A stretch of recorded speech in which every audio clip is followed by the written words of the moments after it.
Bonjour à tous, c'est Audrey pour Lidl Cuisine. Je suis hyper contente de vous retrouver pour cette... Attendez, là, on coupe. Okay, on a tenté une petite blague pour le 1er avril. On n'est pas très bonne comédienne, mais par contre on cuisine super bien. Exactement. Et aujourd'hui, je suis en super compagnie, Diana, merci, de la chaîne Chez Mamali, où vous pouvez trouver du coup toutes les recettes asiatiques du sud-est de ma famille, donc des recettes 100% authentiques, pour vous montrer qu'au final, la cuisine asiatique, c'est pas si compliqué que ça. Au contraire, elle est ultra accessible. Exactement, ça je vous le dis souvent, vous voyez, c'est confirmé quand même, ça me fait plaisir.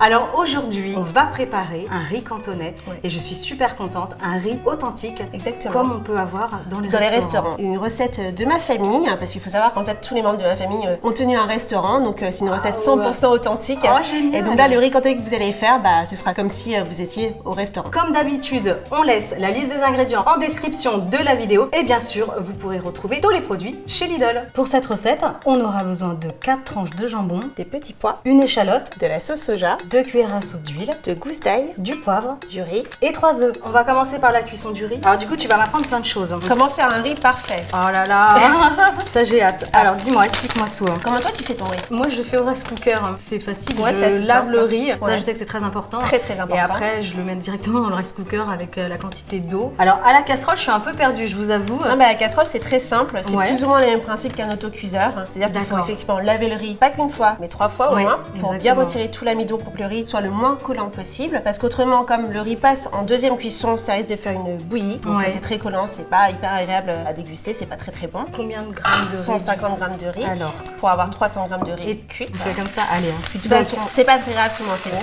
Là maintenant, il faut laver le riz 3 fois. Très bien. J'ai goûté. Ok. Là, on a plongé le riz dans un grand volume d'eau froide. Il suffira juste, comme tu peux voir, tourner le riz. L'idée, c'est d'avoir une eau la moins trouble possible. Là, on retire l'eau. Là, du coup, je vais mettre la bonne quantité d'eau pour la cuisson du riz. La quantité d'eau, comment tu fais? Moi, je n'utilise pas un verre doseur. J'utilise le petit doigt. Mon petit index. Et en fait, donc dans les familles asiatiques, on met la quantité d'eau en fonction du niveau du doigt. Donc il faut qu'il soit moins d'une phalange. Ok. Donc première chose à faire, c'est de bien répartir le riz pour que le riz cuit de manière homogène. Et ensuite, pointe ton index. L'eau doit être à une demi-phalange. C'est marrant, du niveau d'eau du coup. Ouais. C'est intéressant parce que mon amie, ma meilleure amie qui est mariée avec un Coréen, elle m'avait sorti ce truc-là. J'y croyais pas trop. Tu croyais pas? Non, je dis d'accord, ok, la demi-phalange, l'eau et tout. J'ai dit moi je suis là avec mon verre doseur. Bah non, c'est comme ça qu'elle avait. Donc comme quoi, on lance la cuisson. Installe-toi là, attention, j'allume le gaz. Donc sur un feu vif, on va porter à ébullition et ensuite on va couvrir. Et pendant ce temps, du coup, on peut préparer les autres ingrédients. On va commencer par l'ail. Très bien, je m'occupe de l'ail si tu veux. Ouais. Fais l'échalote. Ah, tu fais cette technique-là? Ouais, alors je sais qu'on peut l'écraser comme ça. C'est ce que je fais tout le temps. À chaque fois que je veux me la péter en vidéo chez moi, j'ai beau essayer de l'écraser, elle doit être trop sèche. C'est vrai? Bah oui, j'y arrive jamais. Mais là, elle a l'air plus fraîche. Et voilà. Grand moment de solitude. Faut y aller à fond. Ouais, mais t'as un super couteau. Attends, oui, c'est vrai. Allez. Bah voilà. Ouais, magnifique. Et voilà. Et du coup, c'est plus facile à dégermer et à éplucher. Exactement. Voilà. Là, en fait, on veut juste hacher l'ail, donc on n'a pas besoin de garder la forme. Donc on est bon alors. Moi, je vais juste émincer l'échalote. J'essaie de pas te prendre trop de place, le plus finement possible. Donc on peut le couper comme ça ou passer au pressail. Alors pressail, moi, je l'utilise pas parce qu'on récupère que le jus. Et dans la cuisine asiatique, en fait, on veut tous les saveurs de l'ail et on essaye de faire le plus finement possible. C'est pas Ça marche. C'est pas mal. Franchement, c'est bien. Je te dis ça parce que ma maman, elle m'embêtait. C'est vrai. Avec l'ail. Tu as appris à cuisiner comment? Alors, moi, j'ai appris auprès de ma maman. J'étais son commis. Je faisais toutes les petites tâches, tu vois, genre hacher l'ail. Typiquement, ça, c'était ma mission, mon job. Et en fait, elle m'a juste dit, viens cuisiner avec moi, sans me donner les recettes de A à Z. Et en observant, en fait, je me suis rendu compte que c'est comme ça que j'ai appris. Parce que dans les familles asiatiques, on n'a pas de cahier de recettes, en fait. Excellent. Donc, toi, du coup, grâce à ta chaîne YouTube, il y a une trace maintenant. Exactement. Mais foncez, allez voir sa chaîne. C'est une mine d'or, une mine d'informations, superbe recette. Donc là, par contre, les choses, c'est des gros morceaux. Le riz commence à bouillir. On va réduire à feu moyen. Et là, on couvre. Pour à peu près combien de temps? 15 minutes. D'accord. Au bout de 15 minutes, on va juste vérifier la quantité d'eau. Et ensuite, on va terminer la cuisson 5 minutes sur le feu. Ça nous laisse le temps de continuer. Exactement. On va couper le jambon. Te laisse le couper. Allez. Peut-être qu'il faut battre les œufs. Allez, je m'occupe des œufs. Hop, on va se partager les tâches quand même. À la paire de baguettes. Trop bien. Parce qu'il faut savoir qu'on fait tout à la paire de baguettes. Bah oui. On mange avec les baguettes et on fait la cuisine avec les baguettes. Et moi, c'est une habitude à prendre peut-être, mais j'adore. Donc les œufs en entier. Et c'est parti. Vas-y, je te regarde. Moment de stress. Moi, c'est comme ça que je fais. Tu fais bien, tu fais bien. Bon, ça va, tu j'ai tiens eu bien peur. en plus. Allez, c'est parti. Alors après, est-ce qu'il faut beaucoup mélanger ou pas bien. trop? Chichi. Ouais, c'est bon. On a envie que le riz cantonné, il ait une belle couleur. Il faut bien battre les œufs. Bon, moi, j'ai fini. Ah bah, on m'attend. Non, mais là, c'est nickel. On est bon là? Ouais, c'est parfait. Bah voilà, le riz est cuit. Alors regarde, on va regarder. Excellent. Il n'y a plus d'eau. Il n'y a plus d'eau par absorption, tu vois. Ok. Là, le riz est parfait. On voit encore bien les grains de riz. En effet. On va juste laisser reposer le riz 10 minutes avec le couvercle. Et ce qui est important, que tu m'as dit tout à l'heure, c'est qu'il ne faut pas toucher au riz pendant la cuisson. Exactement, oui, c'est vrai. Il ne faut pas toucher le riz pendant la cuisson. Il ne faut pas commencer à touiller. Il faut laisser faire la cuisson tout simplement. Ok, impeccable. On n'a pas précisé, Diana, quel type de riz de préférence. Du riz taille ou du riz au jasmin. Là, il faut juste mélanger le riz. Donc ok, allez.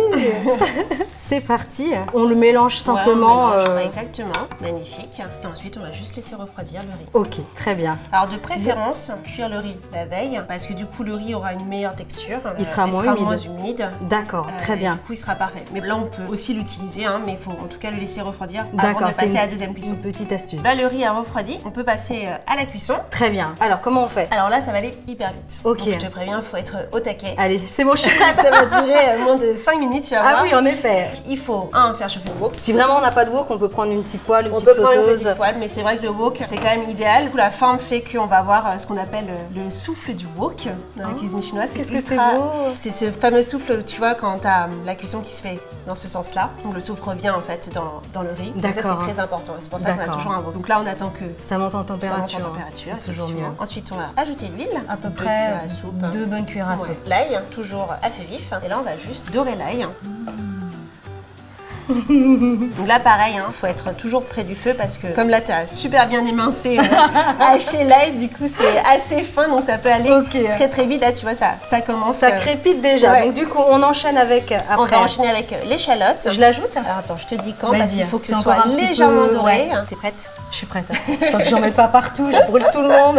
Alors tu sais que dans la cuisine chinoise, c'est 70% la maîtrise du feu, 30% la technique. D'accord. Alors là tu vois ça commence à dorer. Ouais, ça y est. Allez, c'est parti. Hop là. Là on fait revenir toujours à feu vif. On va rajouter les œufs. Donc là ce qui est important c'est de rabattre sur le côté l'ail et l'échalote. En une fois on verse les œufs. Tu vas utiliser la paire de baguettes et tu vas touiller. Donc, comme des œufs brouillés. Exactement. Ça. Je touche pas à l'ail ni à l'échalote. On veut vraiment avoir des beaux morceaux de brouillé. Donc là quand on voit que les œufs sont quasi saisis, là on peut rajouter le riz. On y va. Qu'on a refroidi. Que sur l'œuf. Vas-y, on va se régaler. On casse le riz pour pas avoir des gros morceaux. Même parfois on peut rajouter un petit filet d'eau. On sent que le riz est trop sec. Les petits pois. Allez, tu conseilles des petits pois surgelés? Ouais, les petits pois surgelés c'est mieux parce que du coup ils gardent vraiment leur forme. C'est beau Ça apporte de la couleur tout de suite. Attends, je vais te rapprocher le jambon parce que je sens que ça s'accélère là. Ça va vite Ça va vite en effet. Alors là du coup avant de mettre le jambon, on va assaisonner avec de la sauce soja. Sauce soja salée. La sauce soja claire. Alors la sauce soja sucrée elle n'existe pas. Elle n'existe pas, c'est un mythe, je vous l'ai déjà dit. Donc je verse. Là j'ai réduit le feu, comme tout est déjà bien cuit. Là on va pouvoir ajouter J'y vais. Ouais, allez, c'est parti. Avec les baguettes. On remélange du coup. On mélange. Je te laisse faire. Allez. On va voir si tu maîtrises le mot. Et là qu'est-ce que tu fais? Là je... Ça te perturbe le sang. Oui, mais c'est des gros morceaux, ils sont collés, donc du coup je les décolle. On n'est pas rendu là, attends. Non mais sinon tu vas avoir des gros morceaux. En fait on a une maniaque aujourd'hui. C'est l'art du wok, tu vois. Bah oui. J'ai mis à feu doux. D'accord. Donc là c'est bon, c'est prêt. Donc là on peut couper le feu. Et là on peut couper le feu. Bah allons-y, allez hop, à table, c'est parti. T'as vu? Hop, salut. Moi aussi j'ai envie de manger. J'ai trop hâte de goûter. Attends, tu veux que je t'aide? Merci.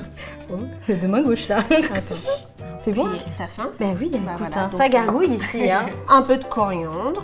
Ouais, c'est poétique. Ouh, là, c'est bien. Là, c'est bien là. C'est bien comme ça. Écoute, je te propose qu'on goûte. Ok, il en c'est reste, parti. alors c'est parti, on va dresser. On y va.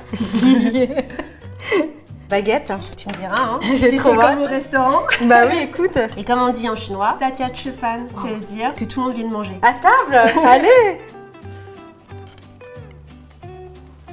Alors, c'est fameux. Tu valides? C'est fameux. Le riz est très tendre. J'aime beaucoup. Et puis il a encore sa fermeté. Ouais. Tu vois, c'est pas un petit bouilli. Je suis super contente d'avoir appris cette recette avec toi. Trop top. Franchement, foncez, hein, vous allez adorer. Hein. Écoute, il va falloir que tu reviennes parce que moi, j'aimerais bien apprendre autre chose. Ah ouais? Qu'on pourrait faire. Hein. Qu'est-ce que t'aimes? Les gyoza.